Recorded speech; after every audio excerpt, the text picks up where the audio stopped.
Hey, get the dog. What's good, party people? This is Voodoo in the Woods. I'm According to Woods, and he is former U of MMA champion Pius Enola Lobo, better known as Voodoo Maximus. And last night we had the UFC fight night: Calvin Kattar versus Chikadze. Chikadze. Yeah, I want to go do a dollop of Daisy. That's what I got in my head. But yeah, I mean, this might as well have been decision mania. Now, obviously, for those who were joining us on Thursday night, we knew there was a lot more kind of etched for this fight card that ended up either getting pulls or fighters withdrew and whatever. We had a 10 fight card, but out of the 10 fights on this card, 2 were finishes. That's it. Yeah. We got one KO, or TKO. I mean, that liver shot by the Russian fella, and then a rear naked choke. And to Kaya Pal, Happy New Year, my sister. I'm here, guys. Marquise too. Shout out What's to up, Keys? Yeah, That's my man. boy Marquise right there. What's up, Marquise? Yeah, man. What's up, Marquise? Yeah. There you go. I'm yeah. And so here we go. We've got the very first fight of the night. We have a decision. It was downtown TJ Brown taking the win against Charles Boston Strong Rosa. You know what? I'm not trying to toot my own horn, but aside from the oh god, aside from the senior Perfecto match and the Chikadze and Collier match, like Right. I only missed like 3 or 4 picks. If that many. Yeah. If that many. Because Yeah. TJ Brown went in there and he was like, hey. I don't know what y'all was talking about this Charles Rosa. He said, Voodoo, I don't know what you're talking about this Charles Rosa, because I'm coming in here and I'm about to show you a little bit of mixed martial arts, and that's exactly what he did. He went up in there, showed some very good wrestling, excellent ground control for 15 minutes, 3 rounds, and he won the match. It was what it was. There wasn't any smashing. There wasn't any smashing, intense damage, but in the spirit of mixed martial art, he did what he had to do to win, and he won. Excellent wrestling by TJ Brown. Yep, downtown DJ Brown, right? Part Filipino wonder. And you know what? The MVP of this card has to be James Krause out of Glory MMA, right? Because this motherfucker was every fight, it looked like. Every fight he was in. Like he was doing the corner. And it was weird because Zach Cummings along with James Krause that runs Glory MMA out in Missouri, right? He just got caught earlier in the week, but no worse for wear. You got James Krause, basically, literally up and down the card. He was like Jimmy Hart at WrestleMania 3. Or no, I'm sorry, Bobby Heenan, WrestleMania 3. Not only was he all over that damn card, he was all over that show as well. That Finding a Fighter by Dana White or whatever. He was in that show too. He's all over the place, man. The young man is a coach, a fighter, and a trendsetter. I'm very proud of his accomplishments. No, 100%, 100%. And TK Pal says, "What's poppin', bro?" And actually, it's Marquise. So there you go. Now, Michael Mackey over on Twitch says, "Why does Novak Djokovic use Mastercard? Because he has no visa." That's a good one. There we go. And please stream on YouTube. Nothing there. How to say you're not subscribed to the Voodoo in the Woods YouTube page without actually saying it? That's exactly how. Or also bodyslam.net. It's not on the According to Woods page, but Voodoo in the Woods and bodyslam.net are being simulcast. So that's right, Michael. Yeah. That's right, Michael. Like, share, and subscribe to the Voodoo in the Wood podcast. Yes. Believe it. Absolutely, and that might be a little bit more entertaining than this card. I mean, the decision mania is what I'm calling it, brother. Uh, and yet another decision. We had Brian Boom Kelleher over Kevin Kroom, and Kevin Kroom is Crash. I want him to be Kevin the Goon Kroom, but regardless of that, such uh, Kelleher, I mean, like literally mollywopping, crew, not even close. I mean, there were Mhm. shades of, there were a couple times where Kroom did get in the pocket and fire some nasty shots to the chin of Kelleher, but literally on the feet, on the ground, there was a lot of times that Kelleher could have finished this fight, and it just seemed like, the will of Kelleher was, I mean, the will of Kroom, even in a losing effort, it seemed like he didn't want to quit. Yeah, yeah. Once again, just like the first match, match number two was exactly the same route. Brian Kelleher understands that when I'm fighting someone who isn't a big name like myself, actually, Brian was a bigger name in this match. The Yep. only thing that he had to secure was that victory, and he went out and did that by using excellent mixed martial arts. He used every tool available to win this match. He took the fight to the ground. He struck when he had to. He struck less than he grappled, right? Because his opponent was taller and longer and rangier. So he took him to the ground, put him on the fence, took him to the ground, and pretty much stole the match. This is what you do. You bully the other guy. You bully him and you take the W, right? It's about stringing together W so you can get those big fights that you want. So Brian Boom Boom Keller, excellent job. Absolutely. And Michael Mackey says, according to Woods, has no live stream. Yes, again, because Voodoo in the Woods streams to Voodoo in the Voodoo in Woods, the and woods, baby. yes, Voodoo and in the woods. bodyslam.net. So there you go. But Oh, also, by the way, Michael, you're doing a great job following according to Woods. Now you go back out there and you follow Voodoo in the Woods. there it Like, is. share, subscribe, share with all your buddies. Yeah, out there in Australia, and that's Yeah. why he made the Dajakovic deal, because he has insider information, because it's That's his right. country that's I guess fucking it up for the gentleman. And Hey, Mick they're Mack not says playing out there, man. They're not no. playing out there with the COVID situation, with Yes, the getting people injected and all that. They don't play, yes, man. no, Hey, not hey, playing. hey, hey, we will put you in holding tanks. We will put you in concentration camps if we have to. We will kidnap you like China and put you in little boxes if you do not get the jab. And if you think you're gonna come from some foreign country into our country and you're not gonna take the shot, you can't play tennis, goddammit. You can't play tennis here. Get the hell out of here. Yeah, Get the hell out of here. yeah. Mick Mack, who might also be Michael Mackey over on Twitch, says, "Hi, everyone is happy here, and well, I can't work without the vaccine. I'd be I I'd be understand. fucked here." And also, you mentioned about little boxes and being cramped and everything like that. R.I.P. Bob Saget, who got laid to rest on That's Friday. right. Yeah, That's right. yeah. That's right. So shout out to Bob Saget, Danny Tanner forever. Hell yes, man.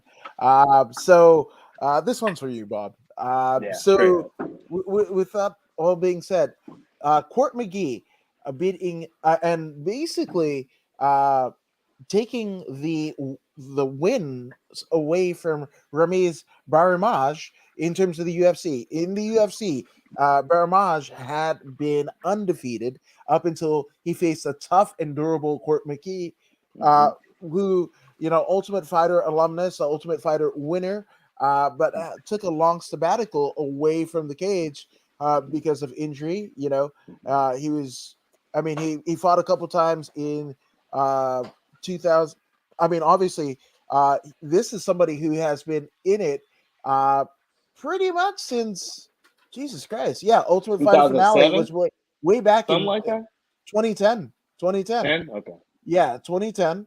And even the people that are in this, this season of the Ultimate Fighter, Seth Brzezinski. Nick Ring, and a lot of people forgot about Nick Ring, Canadian gentleman. One Mhm. of my favorites during that deal. He had a short stint in the UFC before they sent him packing. James Hammertree, who was it was a pretty big personality on the Ultimate Fighter house. Chris McRae, Ryan Jensen, Brad Tavares, Still and around.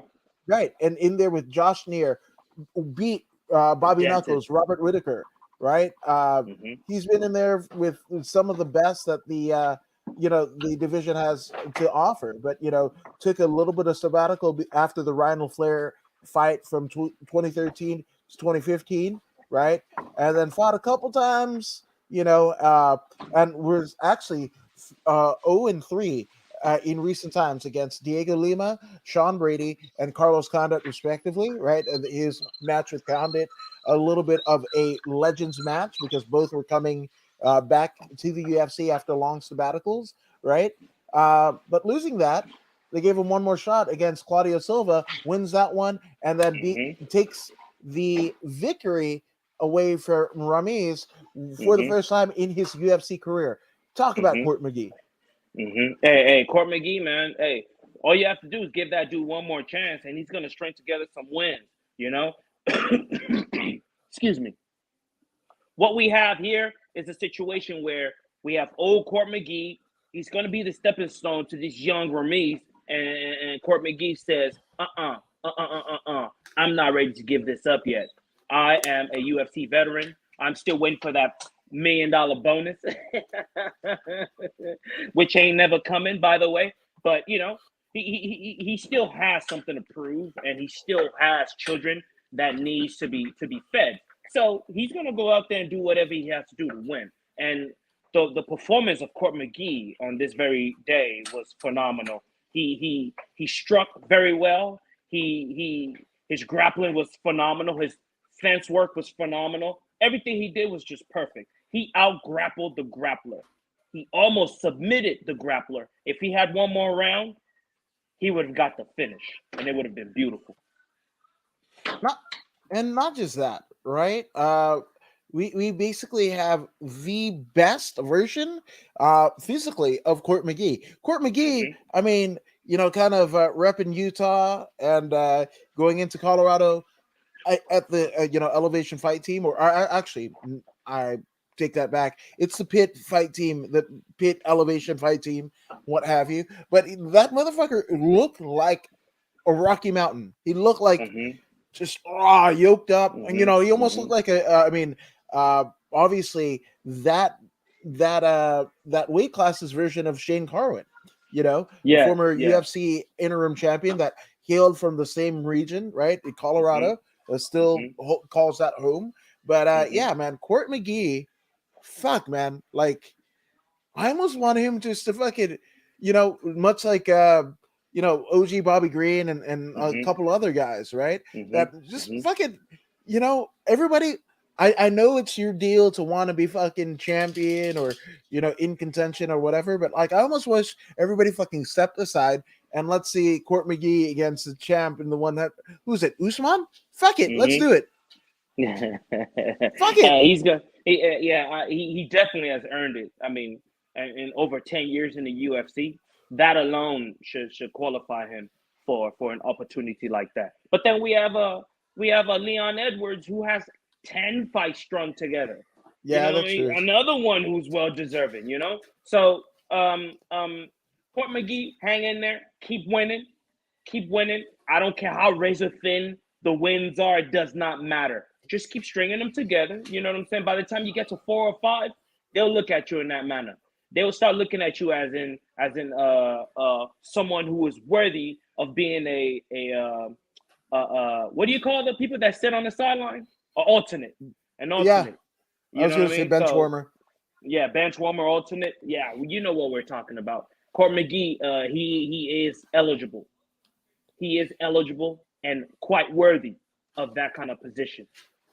No, 100%. And it's, again, you talked about Leon Edwards and 10 fight win streak, but this is a guy who's fucking been in there with like literal champions, for the last decade plus, So Hmm. I don't know, but also the fucking UFC rankings are really squirrely any damn way. So I mean, it's not out of the vein of personality. The fact that Leon Edwards can do as much as he's done so far and still not get a fucking crack. Yes, he can call, COVID years and everything like that. That is absolutely true.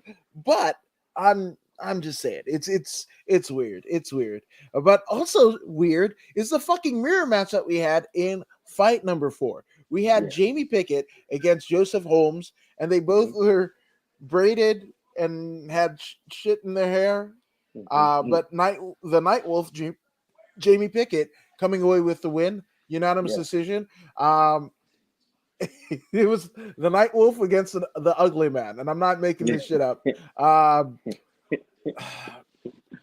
Honestly, can I be honest, folks? Be honest. Be honest. I could not tell either one apart. I fucking couldn't tell them apart. Big, like similarly fucking built dudes with braids or braids rather. I could not tell them apart. So I was like, that person's winning. Oh, he's losing. I mean, what? That person's winning. Oh, he's losing. What the fuck? Yeah. So I literally relied on commentary for it.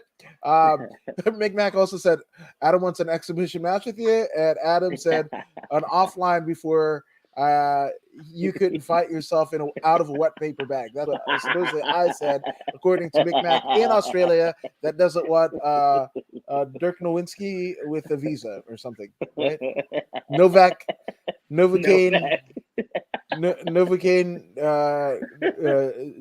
Jojo bitch, right? Like the chick in the Tomb Raider, Jojo bitch, Mila Jojo bitch, right? I don't know. Oh. Hey, I gotta tell you, man, Brad Pickett. Not Brad Pickett. Jamie Pickett. Brad Pickett. Jamie Pickett. He immediately took command of that match. He took the center of the ring, and he used excellent boxing to dominate his opponent for 15 minutes. 15 minutes. His opponent could not get the takedown, could not implement what he does best, which is grappling. If you can't take your opponent to the ground, understand that your moniker, Ugly Man, will come true. And that was what happened at the end of the match. He got toe tagged. And you can see by the looks of his face, he surely was ugly at the end of that match. You know what's hilarious about this? You're not wrong. Because I kept on calling his ass Brad One Punch Pickett, who's a flyweight in England, who's an Anglo gentleman. Right? And that's just like how, I mean,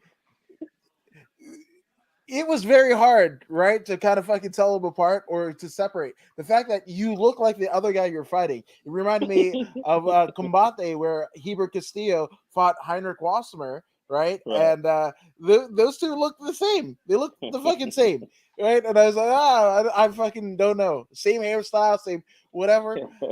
So that's what it looked like. And again, you already look like the guy that you're another guy on the roster in your weight division, one, and you're fighting him, two, and you have the last name of a guy who has a little bit more notoriety than you, right? Because I can fucking picture Brad Pickett in my head, no problem. The fucking yodeling hat, the fucking, whatever. I can imagine Brad Pickett in my head, right? No, I don't think that's Brad Pickett. That's not him? Ricky. No, that's Ian McCall. Uncle Creepy. Right. Yeah. Right. Hey, wasn't Pickett the one that got knocked out by Sean O'Malley? Slept him with that cross? It might have been. I believe so. Yeah. But yeah, so with that all being said, you don't do much to fucking separate yourself, right? And again, like they had the fucking same braids, folks. This shit reminded me when I saw them come out, right? The first one came out, I was like, it looks different than his Tapology picture. Okay, cool. When I saw the other one come out the fucking same, I was just like, oh, this shit looked like fucking Mariah Carey and Whitney Houston wearing the fucking same fucking dress to the MTV Video Music Awards like 20 years ago. Seriously. Like the same brown dress, and they fucking looking at each other. Like nobody fucking like, hey, that dude might wear the same fucking hair as you. It might be all weird and shit like that. I don't know. So yeah. And then McMack also wants to know: was Bobby Lashley any good at MMA? He Yeah, was undefeated. yeah, he's still undefeated. I mean, Yeah. he fight for some reason he only fights in the Indian casino. Yes, Huh? you're not wrong. You're not He wrong. only fights in the Hello. Indian casinos. You know Yeah. what that means, right? Huh? I mean, juice to the Indian gills. casinos. Hmm? Fucking Canelo horse meat, yo. Let's do it. Let's do but it. but he did fight credible people, Yeah. not just JW some no Kaiser is one names. of them. Yeah. Yeah, he fought some good fighters, Yeah. some veterans, Yeah. people who are established in mixed martial arts. He fought some decent folks and he beat them. Yeah. Remember when he fought James Thompson? Is it not Josh Josh. Thompson? Yeah. Exactly. James Thompson or something like that, the English fella. Yeah. The Yeah, I fucking remember that. what is he? Juggernaut, right? Yeah, that guy. That guy. Yeah. He beat that No. guy too. Yeah. Okay. So he's 15-2, but still 15-2, man. Not bad. That's a better. I mean, honestly, that's a better fucking record than Brock Lesnar, and Brock Lesnar was a former UFC champion, right? Hey, So Brock Lesnar was placed in the right place at the right time. That's why he became champion. Under any other circumstance, he wouldn't have become champion. I mean, yeah, you can't tell me that Bobby Lashley couldn't have done the same thing to no, an exactly. old little small man. Yeah, and I think kind of traveling off a bit, but here's the thing: when Lashley was fighting, right? When Lashley was fighting, he was a member of the Impact or TNA roster, right? Or TNA was broadcast on Spike TV, also broadcast by Spike TV and owned by Viacom Network. The parent company of the channel was Bellator MMA. So of course you're gonna fucking do that because you're basically channel mates, right? And there's that. So I mean, let's just say if Impact for whatever reason was on Fox, right, or ESPN rather, right? You would definitely see Lashley do that, but obviously he's in the WWE, so they don't want to, I don't know, play around and shit and see what can get swirly. But Lashley, by all intents and purposes, is fucking a badass, And CM Punk was underrated in MMA. I mean, he's underrated. Underrated. It's CM Micmac. Punk underrated. Wait, CM. Oh, he's it's joking around, Micmac. right? He He's joking. what you're doing in hook, line, sinker. You got it. He got me. Yeah, He sure Bischoff got was. me. You know what? Yeah, that's something that you, Voodoo Maximus, have with the WWE Hall of Famer and the inventor of the NWO, Eric Bischoff, have in common. That Micmac gotcha.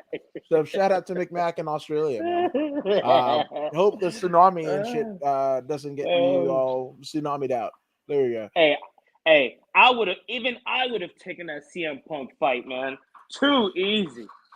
Too easy. I mean, he's a great. Okay, if you want to talk about underrated in MMA, him on commentary at CFFC, not bad. He been John Morgan, Not bad. one of the fucking underrated fucking MMA teams. And again, he is a legit, I believe, purple belt in jiu-jitsu. With fucking Rufus Sport. So that you can't. Fucking Duke Rufus and the rest of his team aren't just fucking handing out fucking belts anywhere. You got to earn that shit. So shout out to CM Punk for doing it, And also, when he's in AEW, he rocks a CFFC shirt, and CFFC also has the grappling organization, Fury, right? Fury Right. grappling, almost like EBI and everything like that. Right. He on AEW television.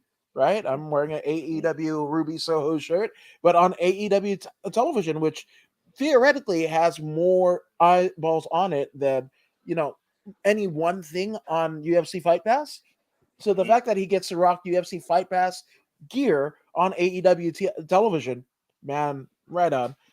Kudos to CM Punk. So just saying, that's just like everybody's hating on fucking Joe Rogan. When Joe Rogan is gone, you're gonna be like, I fucked up, man. Why did I fuck? Like this is Walter Cronkite. This is Dan Rather. any whoever in whatever region of the world that you're in, whatever your standard, like the predecessor of all media, right?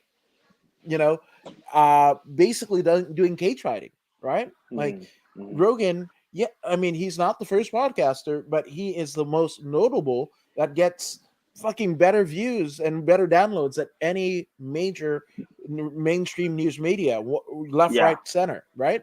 Yeah. So, with that Yeah. all being said, the fact that he, at least maybe once a month, 8 times a year, does fucking cage fight commentary. I don't care if Yeah. he fucking has shrooms on the fucking episode. You fucking Yeah. thank that man, because when he goes, y'all fucked up. I'm just Yeah. saying. Hey, you just reminded me, man. There was a time, I believe in our last show of the year. I was talking about Joe Rogan sticking his hand in that water to grab those electric eels, and he was like, ah! Yeah. You know, he had some kind of issue with the girl grabbing it, so she was like, "Why don't you try it?" Right? So when he made that noise, kind of threw me off. I was like, "What the hell?" You know? But when I listen to him speak, man, when I listen to him speak about mixed martial art, man, he drew me back in. He drew me back in. I was talking that day, then I forgot what I was talking about. I don't know if you remember this. You No, remember that? yeah, I Remember this remember. happening? I remember Yeah, the end of the yeah. year show. Yeah, So absolutely. yeah, so that this is the finish. This is the finish. He's very knowledgeable about his craft. He's very knowledgeable. Yeah, he made a mistake challenging that girl to grab an eel and then making the sound he made. I'm willing to forgive him because he's done way more important things in this life than that one little mishap. So it's all What good. the Joe fuck? wrote. You can I look it up, absolutely man. You can fucking look missed it it. up. He grabbed the fucking eel. Yeah, The you can hell? look it up. And he was like, Jesus ah! He made this Christ. sound that threw me off, man. I was like, what a business. But then, he drew me back in with excellent commentary. This was the wrap up of our conversation that one day. Right. Excellent commentary, man. The man knows his business. He knows his business, and he brings excellent knowledge to the table, such that even you, as a brand new viewer, the way he breaks the sequences down that's happening right before your very eyes, even if you didn't know anything about mixed martial art, you can pick it up as he's breaking it down and understand exactly the significance of each position as they're happening. So shout out to Joe Rogan. I forgive you for that little sound you Oh made. God, you gotta send me links. I gotta see this. And I'll look it up. Rogan's podcast is good, but no Adam Wood's good. I appreciate that, but I mean, I'm listening to fucking Rogan any fucking free time that I've got. So if he does that, or even fucking knows who I am, that'd be awesome. But it is what it is. And that's the thing. I don't have to be Rogan. Voodoo doesn't have to be John Anik, whatever. We all can be each other, right? That's We can right. be our authentic self, talking about the very things that we love. So absolutely reach up and grab that fucking proverbial brass ring, right? Not grass ring. That'd be weird. It'd be like a horse. Like, oh, I don't know. That kind of sounded like Rogan grabbing the eel with the girl. I have no idea. Fear But Factor. yeah, On Fear Factor. Fear Factor. Look Oh, it up. that's it. Okay, yeah, Look it okay. up Now on I Fear remember. Factor. I remember. Yeah. But they Look it up on they Fear also Factor. made people eat animal dick. So I mean, fucking PETA. Shout out to PETA, I guess. Right? That's. But speaking of shout outs, I guess we go to Senior Perfecto, Bill Algeo, in his win over Joe Anderson Brito. That's like, I don't know, Junior Dos Santos and Anderson Silva, all like fucking name generator, fucking, it's literally fucking. There we go. There we go. Can you hear that? Hey. That's Johansson Brito. Like, what the? Wow. Okay. Right on. But unanimous decision for Senor Perfecto. Yes, and perfect he was too, because he had all the advantages, and he made very good use of his advantages, to a T. The reach advantage was well used. the long range weapons were well used. His opponent understood that he had to break that center line and enter that next zone, right? So he can grab his opponent, Bill Algeo. But Billy was very, very good at defending that. He kept his distance. He kept jabbing. He kept throwing front kicks. Excellent, excellent defensive wrestling, and to bring things back to the feet. And he kept doing this for 15 minutes and earned himself a unanimous decision victory. It was what it was, like as I said. It was what it was. Yeah, absolutely. And I'm just glad that you're on the inside of Senior Perfecto. Yeah, we call him Senior Perfecto. Voodoo Maximus just calls him Billy. Oh, Billy. Uh, so there you go. First Shout out. name basis. Yeah, first name basis, because he's beyond the velvet rope. He is the private party, and not private. You know, the party with the privates. Well, speaking of party with the privates, uh, Dakota Harry Bush. That's what we got. Dakota Harry Bush got fucking liver shot into the fucking like he was too busy protecting his bush that he fucking left his liver all out in the fucking open, and it took Vyacheslav Borachev. There you go. I'm gonna call him Viacom Baryshnikov. Viacom Baryshnikov. Just fucking liver shot the hell out of Dakota's Harry Bush. Hey, it was quite early in the round. The key to victory here was immediate pressure. Immediate pressure forcing an opponent, Dakota Harry Bush, to the fence. And once he made it to the fence, he changed levels with the striking, took it to the body, landed on the liver, luckily, and that was that. That was all she wrote. I mean, when you hit a man in the liver for approximately 15 seconds, they're immobilized, and that's a long time in a fight to be immobilized. You know, some people can take it, but very few can take a liver shot and continue at a high rate. I mean, in boxing, when you take a liver shot, at least you have 10 seconds.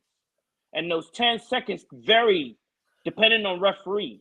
You might see a referee that counts really fast or a referee that counts really slow or whatnot.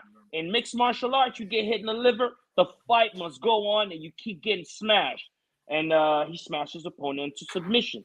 The liver shot was on point. It was quite beautiful. And it earned him, I believe, 50 G's. Yep. Yeah, I believe he got 50 G's for that. Yeah. Yeah, that was the first 50 G's of the day, I believe. Excellent start to the year by this Borshev fella. And sky's the limit. I hope to see him again.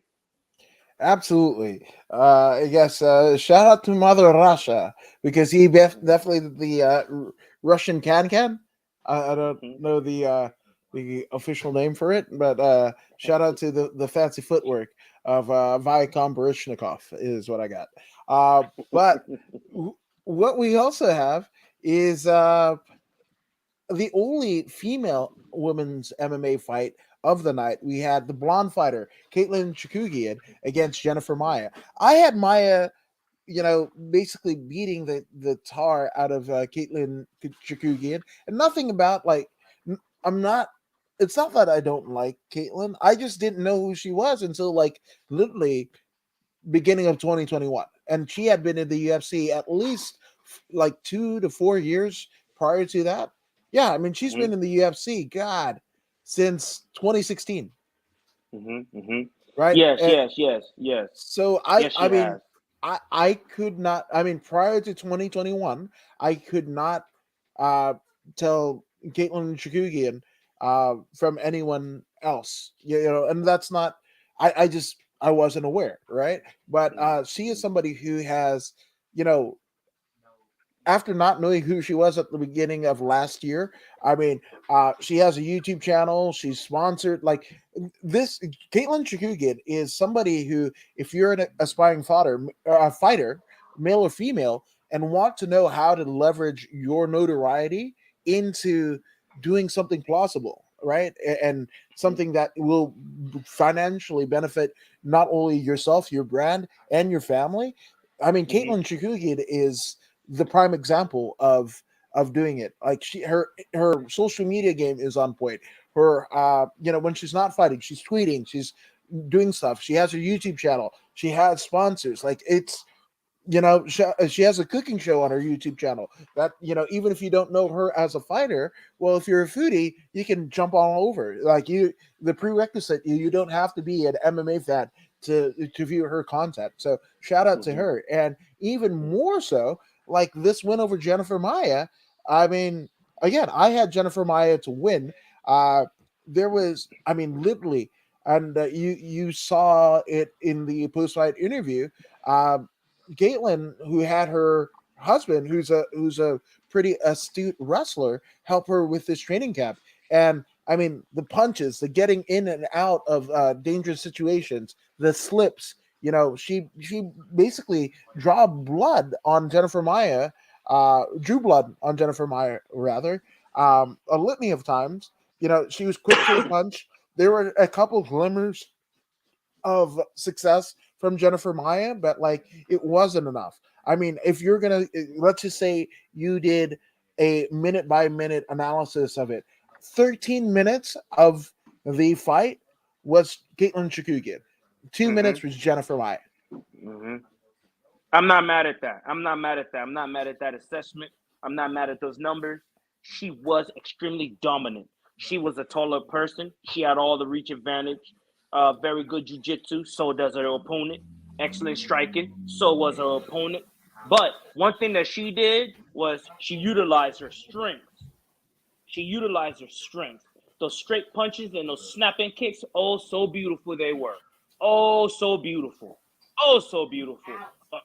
Jennifer Maia attempted to close the distance, but she was like, no, no, no, no, no, no, no, no, no, no, no. My arms are long for a reason, right? The streets were made for walking, or the shoes are made for walking, and that's what I'm gonna do. These long arms are made for snapping, and she snapped all day long. Front kicks, straight punches, ones and twos. Everything was just beautiful. Firing on all cylinders. When it went to the ground, she did what she had to do to get back up. She tried to take the back. She was aggressive on the ground. When she was on her feet, she controlled the distance the entire time. And excellent striking by her. She won the match by unanimous decision. I had no problem with that. She got on the mic and let everyone know that she's okay to fight anyone at any time, which is good. And her contract is up. Her contract is up. So what you gonna do, Caitlin? What you gonna do, Shakugian? What's coming next? Are you gonna go somewhere else, or are you gonna stay? That is to be answered. That is, yeah, absolutely. Now as we're on the topic of women's MMA. McMac wants to know Sonya Deville. Was she good at MMA? And funny that you should ask that, McMac, because here we go. We're going over to Tapology, one of the many sites that we use to kind of Yes. fact check stuff on fights and everything like that, right? But here we go. We have the U of MMA page back of 20, I want to say it's 2015, right? So Mm-hmm. it's not just the Jersey Devil, Daria, who faces Jasmine Tapat Queen Pouncy. Pouncey. Right. So there she is. She was 2-1 in her MMA. Actually, I'm sorry. Her I believe her record, because she didn't. I don't believe she got out of the amateur. So Oh. her amateur career stands at 2-1, right? Mm-hmm. But this is kind of fun, right? Because a little bit up, right? She fought on the 11th fight on the card, and I'm on that card too. well, I was going to get to that. So before that, after Daria, fight 14 is a gentleman named Shyler Andrews, who you know as Scorpio Sky of AEW Scorpio fame, Sky. right? Hey, So, hey, let me tell you, something. okay, Let me let's tell you go with the something. Scorpio Sky story. So we're in the back, right? And I can't remember who it was came to interview Scorpio Sky. So they were like, so Scorpio Sky, how do you plan on beating Lance Bush or so a question like that? He was like, it's gonna be like a shotgun blast to the head. we were like, what the hell? And then he got his ass whooped. Shotgun blast to the head. We were dying. It was so funny. No, I mean, we're not trying to throw shade on Scorp. Scorp's a good guy. Shout But out yeah, Scorpio. that aforementioned Lance Bush fight, there you go. That was his only loss, was to Lance Bush at U of MMA. But when you go into the U of MMA, card, right? Guess who has a fight above both Scorpio Sky and Sonya Deville? One Pius Enola Lobo, Voodoo Maximus. There you go. That's right. Right? That's right, man. That's right. And what a day that was. What a day. Was that Julio Lopez, I believe? Yep. Julio Lopez. Man, I try to pancake Julio Lopez. You see how a human body is, the way it looks? Well, I try to flatten that dude through that floor, man, but he just wasn't gonna budge. He wasn't gonna budge. I tried to smash him right through that floor a couple of times. But, the dude was tough. He's a wrestler by nature. So he just wouldn't go away. He wouldn't go away. But I don't believe he had a fight after me, man. Check his record. Did he ever fight after me? Nope, he didn't. Yeah, that was it. I think I won that battle. I mean, honestly, that's... No, actually, he did. Actually, at UMMA, Antonio Lopez, and it was a losing effort. Oh yeah, that's right. He fought once more. That's it. But that was it. That was it. I think he had to stop due to injuries or something like that. Because I'm telling you, man, I tried to crush his spine and everything. I mean, I didn't hate the guy. I just wanted to win so bad because it was a tournament. Christ. It was a 4-man tournament. It was a 4-man tournament, and I wanted to get to the title. It was what it was. He was in my way, man, and I had to smash him. So I guess it is what it is. Jesus Shout out Christ. to Julio Lopez, by the way. Yeah. When you wanted to fucking smash their spine into the fucking canvas. Yeah, shout out to Julio Lopez, man. Wherever you are, I hope you're well. With your spine still not in the fucking canvas at the Nokia Theater in downtown LA, is what I'm saying. Yeah, that's where we are. But also where we are is we have Brandon Royval, former UFC flyweight title contender, right, against Rodrigo Bontorin, right? And this one was Royval. I mean, in terms of decisions, right? This was a little bit closer than the decisions in previous, because the decision previous, they were all unanimous decision. This is actually the first and only split decision. It wasn't just all Royval, but Royval did enough to cement himself as the winner in this contest. Do you agree with the decision here? 1,000%. 1,000%. I knew Royval was going to win because of his tenacity. Royval, he comes in the first round, established range immediately. Beautiful striking, excellent kicks, excellent front kicks. Those snapping kicks, Royval, I see you've been working. You've been working really hard. I see excellent striking against a durable Rodrigo Bontorin. Bontorin is a beast. His grappling, his wrestling, everything is on point. Guaranteed, he is a future contender as well. It's just unfortunate that these two contenders had to meet at such an early stage. I would have liked to see this fight and when they're like at 4 and 5. You know what I'm saying? But hey, lucky us because we got to see it quite early. Royval, he lacks power. The way he lacks power, he's got heart and tenacity of will and indomitable spirit. Relentless. He keeps coming. He is the Terminator, or human Terminator. He will not stop until you are dead. And that's what he showed the judges in the third round. First round, I give it to Royval. Second round, dominant. dominant Rodrigo because he controlled the entire match. He had Royval fighting off his back the entire time. I mean, first and second round. He had him fighting off his back. But Royval, man, the man is relentless, man. He's so flexible and he keeps grabbing this Gogo Plata. He goes for the Gogo Plata. When the Gogo Plata is not there, he uses the Gogo Plata to put pressure on Rodrigo's shoulders. Now, Rodrigo has a choice to make. Are you going to stay there and be submitted, or are you going to loosen up and limp arm out of there? And that's what he kept doing. He limps arm out of there, and then the fight continued. Royval, man, what an animal. What a savage. I love everything he did in this matchup, man. He got the submission, if you ask me, because I saw my man tap. You know what I mean? He only tapped once or twice, but the referee didn't see it, and that's not his fault. That's not Rodrigo's fault. He did tap. I saw the tap. It was what it was. But what stood out was Brandon Royval in that last 2 or so minutes or 3 minutes. You know what I'm saying? He got the reverse. He got into side control, and then he let it rain. He let the bows rain.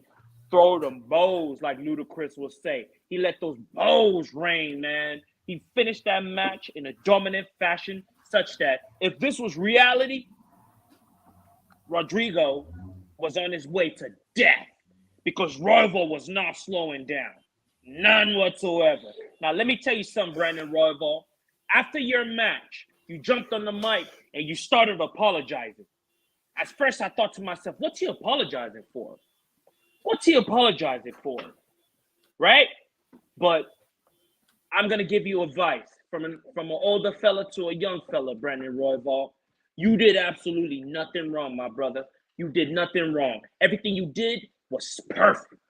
Not only perfect, your opponent is a top-level fighter. The fact that you were able to do the things that you did against Bontorin, come on, man. You have nothing to apologize about.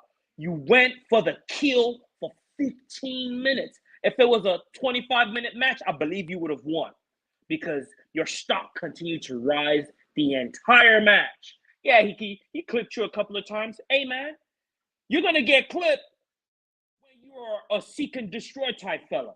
The pressure that you brought, you kept this dude on his heel, but he himself is no pushover. He can fight moving backwards. Rodrigo can fight moving backwards. His timing impeccable. But your use of your range, oh my God, Brandon Royval, the future is here. The future is here, and everyone needs to take notice. So, Royval, you owe nobody no apology. I will recommend for you more positive affirmation. Instead of saying, I'm sorry, I'm sorry, I'm sorry, I would rather you said, hey, man, he was holding me like for dear life because he understood what was coming. So he had to hold for dear life and hang on to me. You know, I would rather you say something like that than down your own stock, because you got to understand, most of the people that are watching don't understand what's going on, right? Only a few of us understand the hard work that you put forth. But they do see this guy holding you. He wasn't doing any damage when you were on the ground. He did no damage. That's why your face is nice and clean. After 15 minutes of a fight like that, your face is still clean. That means you were the one doing all the hard work. So therefore, Brandon Royval, you don't need to apologize to nobody. You're the one that went in there and risked your life. You know what I'm saying? You owe no one any apology, especially if you're performing at the top level that you're performing, my brother. Keep it up, Brandon Royval. Excellent win. I thought it was unanimous, but hey, we'll let the judges call what they want to call. You the man, Brandon Royval. You the man. Raw dog in the house. Let's go. Baby, hold on to me. Whatever will be, and nobody, baby. That's what I got. That's yeah, absolutely. Because you were like, oh, Bontorin was holding on to him, so I thought Eddie Money, and I'm like, you got nobody to apologize to. I was like, No. Keith Sweat, fucking Keith Sweat. So listen to more Eddie Money and Keith Sweat, everyone, especially Brandon Royval, our friend of the show. So there you go. And you know what? In terms of Royval trying to beat Bontorin, as well as you trying to smash the skull of Julio into the U of MMA canvas, McMac says you should have used the low blow. And funny that you say that. Funny that you say that because in his WrestleMania kind of campaign, right? None other than the king of strong style himself, a 3-1-1 record coming by way of K1 of all places, K1 Dynamite and Jungle Fight. You know, the premier Brazilian promotion that has spanned, the careers of Anderson Silva, Chris Cyborg. I mean, literally any Junior Dos Santos, anybody that's Brazilian that you think is a badass, fought in Jungle Fight, and as did Shinsuke Nakamura. And he fights AJ Styles at WrestleMania as a rematch of their amazing New Japan Wrestle Kingdom matches and fights. And guess what? And all you do for Shinsuke Nakamura, a guy who has a legit fucking MMA background, is give him low blows. Fuck you, WWE. That's why I don't watch anymore. God damn it. So there you go. So with that all being said, right, we got the big boys, big boys. We have Jake Collier and what's the other gentleman's name? Fuck. Chase Sherman. Chase Sherman in the co-main events of the evening, right? But Jake Collier finishes this one in the only submission of the night, which, I mean, theoretically, nobody's thinking that was a submission, right? Chase Sherman got cracked, and Collier with all of the girth, right? And it was weird because I believe it was Michael Bisping.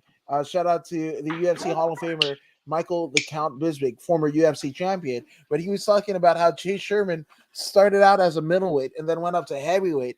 I mean, light heavyweight and then heavyweight, right? Man, he should have been heavier because Collier just fucking laid waste to him. Jesus Christ, man. Man, I just that farm boy strength, man. It's like Chase Sherman didn't have anything. Like, he was just so much bigger. Collier was so much fucking bigger than Sherman. And I'm not saying Sherman isn't a astute mixed martial artist, but I mean, I remember Michael Bisping talking about when Jake Collier had Chase Sherman in a side control, right? And it was against the cage, and all the girth of Collier was like basically laying waste to Sherman, and Sherman's feet were against the cage, and it's like, you just need a fucking blast and fucking push against the cage, and he did it once and it was like a blip on the radar, and he did it twice, but fucking Collier, I mean, was just too girthy for Chase Sherman. So I say all that to say, I mean, maybe either put on more weights, right, or maybe just settle out at light heavyweight, because I think it was one almost like the Israel Adesanya Jan Blachowicz fight, where Blachowicz was just so big, right? I think it would have been a more competitive fight if Chase Sherman had a little more size on him to kind of thwart the sheer and raw power of Jake Collier. Am I wrong?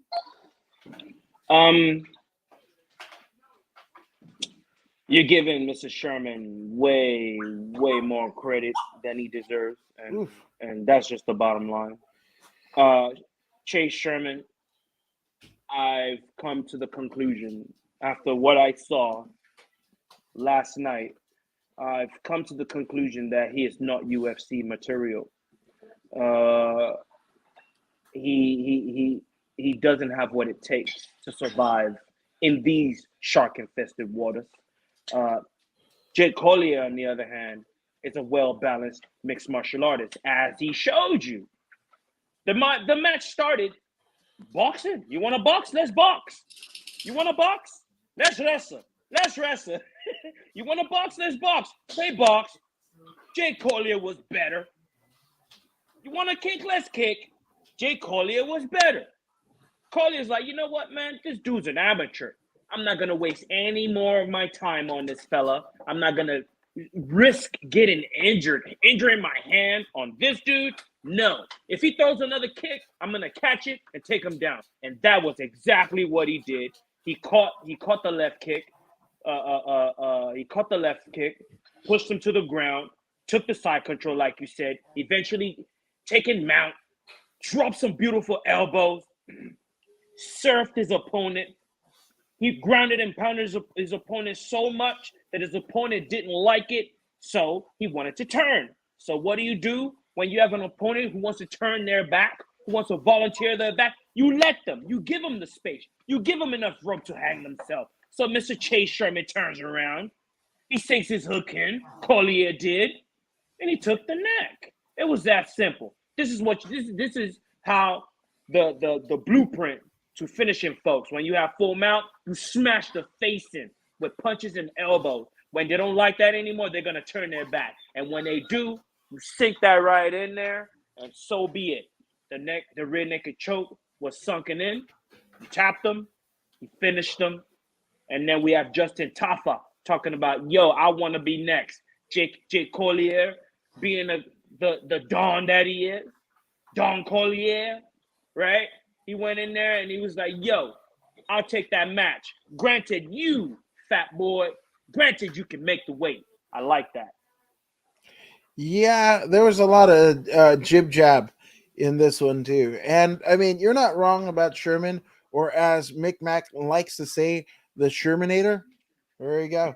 Uh, and the reason why I say it, yes, Sherman, up to this point is still a UFC fighter, but prior to him being in the UFC, he was essentially going back and forth between island fights in Hawaii and BKFC, or Bare Knuckle Fighting Championship, right?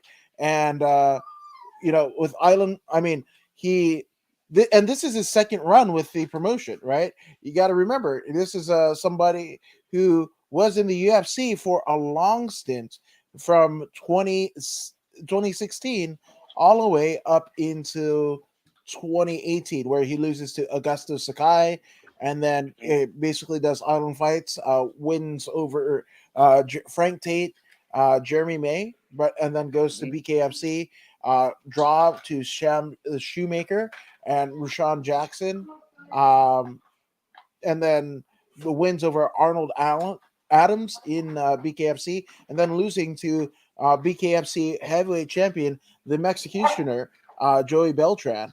Right, he loses a unanimous decision there, but goes on a second run in the UFC against Hurricane Ike Villanueva, where he wins in a second round TKO.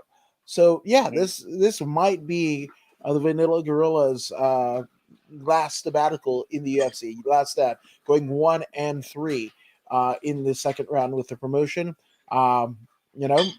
Hate to see it happen, but you might be right. I might have given Chase Sherman way too much credit. And then also, I mean, if you're going to be out and finish, I mean, you got a co-main event of a fight night card. So hopefully there's a couple more zeros at the end of the decimal than there would be otherwise. But I don't know. The UFC is kind of secretive with how they pay out. But at the very least, you have a performance of the night going to Collier. Again, you don't get it. Your opponent does for finishing you. So bye bye. One Chase Sherman. Hey, Good luck in your future endeavors, as the WWE likes to say. So and, and, you go ahead. and for the record, you weren't the only one that picked Chase Sherman. I picked this dude as well because I underestimated Jake Collier. And Jake, I owe you an apology. You are a well-balanced mixed martial artist. Yes, you used to be thin, and now you're around. It's okay. You're doing things. You're not gonna let some low-level fighter come through and do anything like use you as a stepping stone. So shout out to Jake Collier. Jake the Don Collier. That's my new name for you. You've established that, and keep keep winning. Keep fighting a good fight, as they say. Yeah, absolutely. And McMack says, what Collier did to Sherman is what Conor McGregor did to Mayweather. Toyed with him. Maybe not, but I know where you're going with it. So shout out to you, McMack. And should Hunt get Mark Hunt, the Super Samoan, get a payout because Lesnar got caught with drugs in the system? I say absolutely so, but I don't have the you know leverage or whatever to weigh in on things like that. I hope so. I mean, there's a lawsuit that's happening. Where it goes, nobody knows. I don't know. UFC is in a position where they can just throw money at things. So if they want to drag out a litigation or whatever, much like WWE and Jerry McDivitt, where you've got a in-house fucking lawyer, who knows what can happen. And it's not just like a UFC lawyer. The UFC's parent company is the largest talent agency in the known world in the WME or William Morris Endeavor. So with that all being said, uh, good luck to Hunt because it's going to be a fucking long ride. That's assuming they didn't already settle the case because I remember something happening of it, but I can't remember which. So there's that. I know what happened. The contract that he signed with the UFC had a special clause in it, and the clause says if you are to sue the company and it doesn't go your way, you are gonna pick up the bill. So now Mark Hunt owes the UFC $400,000 in court costs that must be paid. It's still in deliberation. It's not finalized yet, but right now it's looking bad. He is not equipped to take on this corporation. He's just one man. People have to back him up, and until they do, this types of event will continue to happen. Yeah. But speaking of events, we are at the main events of the evening. And shout out to Bruce Buffer for just being awesome. But I think he said, ladies and gentlemen, gentlemen, ladies and gentlemen. So that's what I'm gonna go with. But we have the cartel, right? The New England cartels. I almost said Calvin Kattar against Georgia. It's Giga Chikadze. Chikadze. There you go. Chikadze. Chikadze. Like Yahtzee, but Chikadze. Yeah, there you go. But Kattar, man, I mean, Giga was winning this fight. Maybe in the vein of his teammate that's fooling around with a what's your face? Uh, Cheyenne something, right? Bays, the Yeah, Bays well, one. it's not Bays anymore. She's Oh, Saltier or Vliesmas or some shit. something or whatever. Some Um, shit. Blissmas, that's right. yeah, Yeah, Vliesmas. Blissmas. Yeah, Yeah. not Christmas, but Vliesmas. Because she's messing with the other Georgian fellow that may or may not be a countryman with Jiga, the ninja. But it's weird because the first two rounds of the fight, you could have said, well, I mean, would you have said it was Chikadze first two rounds? The first 2 rounds of the match, I was like, oh no, the boss dude already figured him out. That's what I saw. That's what I Really? saw. Yup. Okay. Though Chikadze was landing, you could tell as the match progressed into the second round. Okay, Kattar is in it for 25 minutes. He's not fighting a 3-minute round, a 3-minute fight. I could see this happening right before my very eyes. Even though I picked the Georgian fella to win this match because he had all the tools, he had all the kicks, he had all the kickboxing experience.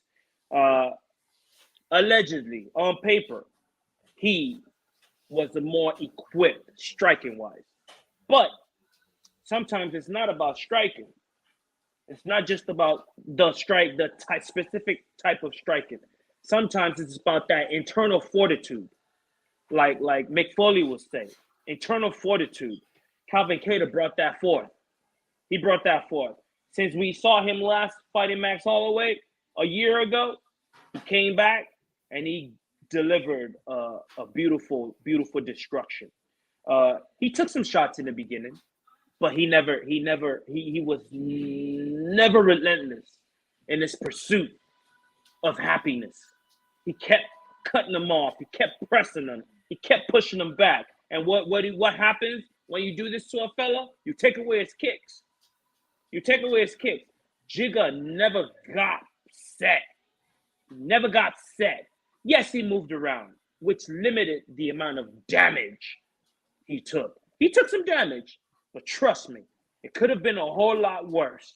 It could have been a whole lot worse. Jigga, okay. What I saw was Calvin Kattar, slipping into free flow. Slipped into free flow. As soon as Jigga turned his back, that for a split second, he took his back immediately, took him to the fence, scooped him up, slammed him on the ground, and he kept him there. Immediately, we saw where the match was going. It's going to be a long match for Jigga Chikadze. That's where that match was going. Now there's a fear of the ground because Kattar put this in his mind. Now he doesn't want to go to the ground. Now he's flustered. Now that he's flustered, his gas tank is affected because now he is not in control of how he burns his gas tank. His opponent is with that pressure, and implanting in his mind an opportunity for a takedown that you cannot get up from. Because as you can see, once Kattar took him down, he stayed down for the rest of that round. And then the second round. And then the third round. And then the fourth round. Now, Kattar's like, okay, the pressure is not going to stop. I've caught my stride. Now let's get this guy. Let's take him out. And he went in for the kill. He punched him so much that his hands started hurting, so he started using his elbows. The elbows, the spinning elbows, the timing. He had Chikadze down pat. Now, what do we know about Chikadze? Not much lateral movement. He escapes laterally, but there are no lateral attacks. No lateral attacks. It's either straight forward, straight back, run left, run right. He's a linear fighter. He'll blitz you and bring great power, great kicks, excellent striking, but he lacks flow. So what Chikadze has been doing up until this point, I figured it out in this match, was he had been powering his way into flow state, into free flow. He doesn't really free flow. He takes it. He takes free flow. And when you take free flow, it's almost like robbing a bank. Sooner or later, man, the feds are going to get you. Sooner or later, the feds are going to get you. And Boston Fighter, or whatever his name is, he was the feds, man. You know what I mean? He was Al Pacino in Heat. He was Al Pacino in Heat, and he was able to secure the victory by excellent pressure, beautiful boxing, beautiful kickboxing, excellent wrestling.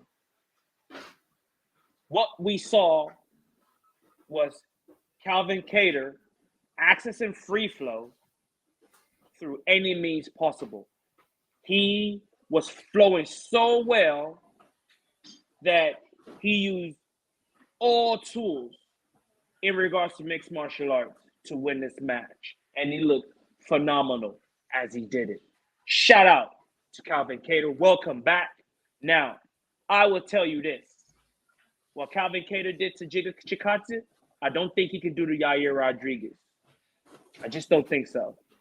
I see Yair Rodriguez beating him on the feet. I don't know what will happen on the ground, But lateral movement is the anti-boxing.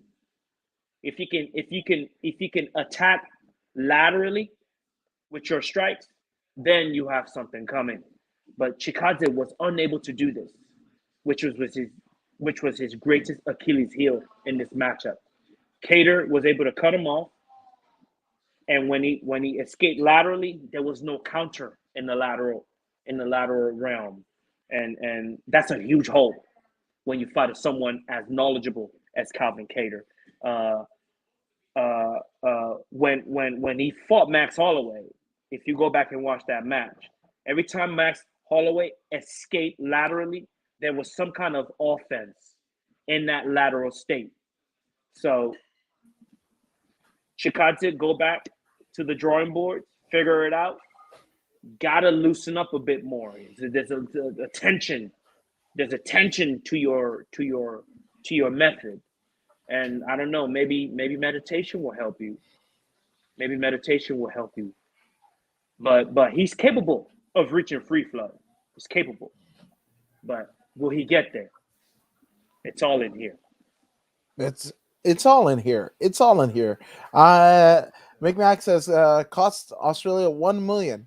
Is that Australian dollars or US to keep Novak out with lawyer fees? So Wow. there you go. I That mean, means Micmac is paying for that.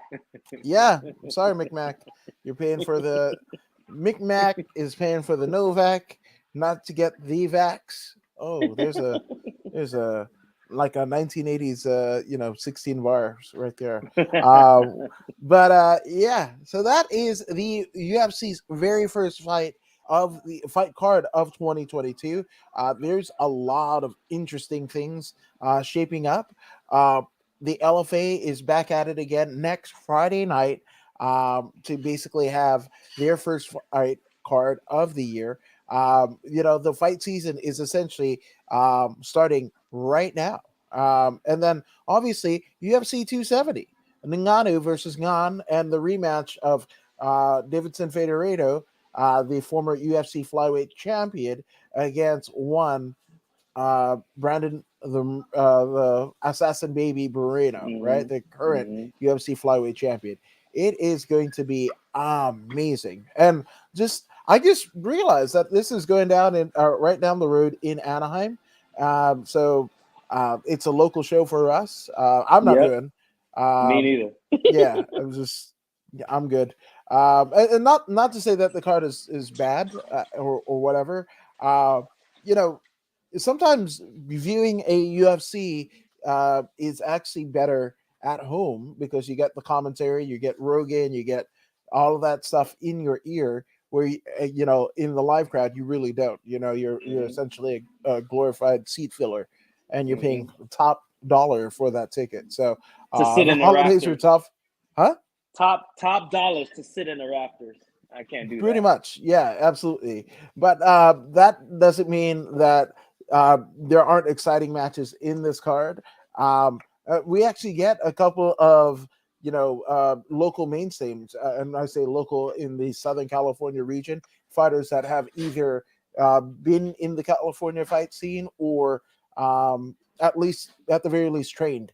You have Hmm. the former LFA flyweight champion, the inaugural LFA flyweight champion, Little Monster Vanessa Demopoulos Yep. against Silvana Gomez Juarez. You have former LXF bantamweight champion winning that title over Albert Warrior, the Belizean Warrior Morales, another Yep. UFC veteran, but Yep. UWF USA's Victor Henry, the protege Hmm. of the former UFC champion Josh Barnett, facing Raoni Barcelos, which is a Hmm. match that should have happened at the last fight of the UFC calendar year. But Victor Henry unfortunately tested positive for COVID, so we're running that back at this card. We also have Kay Hansen, who's out of. I mean, this is just a short drive down the road for Kay Hansen because she is Yep. based in the Orange County, California region, right? Hmm. And Hmm. she's fighting the Canadian Jasmine Juice Davisis. Mm-hmm. And then we also have some, kind of COVID notables like Tony Gravely and what Yep. have you. Wellington Turman. I Mm-hmm. think the co-main event. I mean the third from the main event, the Cody Stamen versus Saeed Nurmagomedov. Mm-hmm. That's going to be Mm-hmm. fucking interesting as all fuck, man. And then Mm-hmm. Mm-hmm. we've obviously got the co-main event of Brandon the Assassin Baby Moreno against Davidson Deus de Guerra or God of War. Um, Mm-hmm. that is the first of the third fight in their trilogy, and then we have the unification of the UFC Heavyweight Championship. Cyril Bon Gamin, the Boom, I UFC mean. interim champion and undefeated in MMA, against the lineal UFC heavyweight champion Francis Ngannou, Mm-hmm. 16-3 Mm-hmm. rep in Cameroon. This one's going to be a crazy, crazy fucking fight. I can't wait. So that means you got to check it with us on Thursday for more Voodoo in the Woods. So we're going to break this down as only we can. And again, if you haven't already done so, go ahead and like, share, and subscribe to the Voodoo in the Woods Facebook page, YouTube page, as well as the simulcast on bodyslam.net. That is Yeah. exactly what's going on, right? And for those who can't get enough of Voodoo Maximus and want more of you, where can they find you, good sir, on social media? You definitely can look on YouTube and find me there. Facebook page, Voodoo Maximus. Instagram, Voodoo Maximus. Twitter, Voodoo Maximus. Snapchat, Voodoo Maximus. You know what I'm saying? Just type in Voodoo Maximus and I will be there like Candyman. I don't know. That was like a car revving up. I don't know what the fuck that was. But I'm According to Woods, where you can find me and the podcast. The principal podcast is According to Woods on Facebook, YouTube, Twitch, and Twitter. Uh, Yep, coming to you live and theoretically free. I mean, it costs me; it's come to you. So I'm just saying, yep, issue the subscription or a follow my way. Instagram as well is yeah, According to Woods. Twitter is According to Woods, and again, there's the According to Woods Facebook page. Go ahead and shoot a follow and a subscription there. And while you're following and subscribing, again, uh, Voodoo in the Woods Facebook and YouTube page, as well as the bodyslam.net YouTube page is where you can find this very show.